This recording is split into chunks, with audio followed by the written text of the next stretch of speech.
Updated 3 October 2017, 13:35 The gun lobby has a stranglehold on the political process in Washington.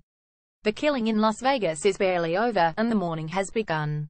But the tragic fact is that there will be no end to the gun massacres in America. Nights like last night will be replayed many times in the years ahead.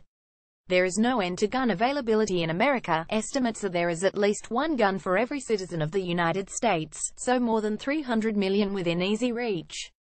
Anyone determined to obtain guns can and will, despite any existing waiting periods, background checks, mental health warning flags or other proposed palliatives.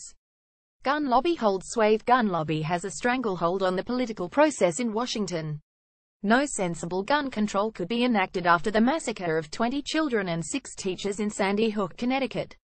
No modest gun control could be considered in Congress after a young man murdered black worshippers in Charleston, South Carolina. Nothing changed after these events, which brought a president to tears. It was the hardest, the toughest day of his presidency, Obama said. Nothing changed after the near-fatal shootings of Congresswoman Gabrielle Giffords in 2011 as she greeted constituents, or Congressman Steve Scalise at a charity baseball practice this year. If the elected representatives of the American people cannot in the aftermath of those horrific events translate the yearning of people across the country to do something real and meaningful about guns, then nothing will be done. Americans want gun control. Polls have found that a clear majority of Americans favor more gun control. In the Clinton presidency, a ban on assault weapons was enacted.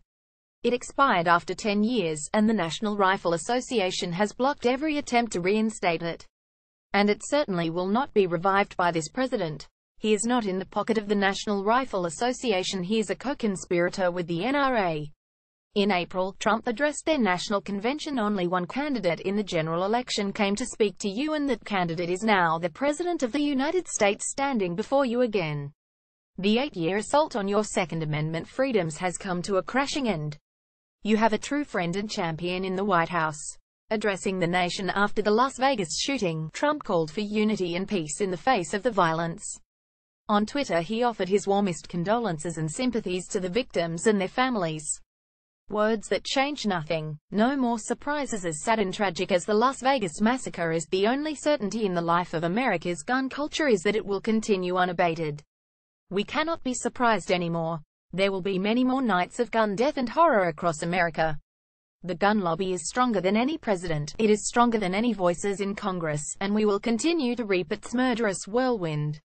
There is no end to the carnage, or the power of those responsible for the culture that allows it to occur.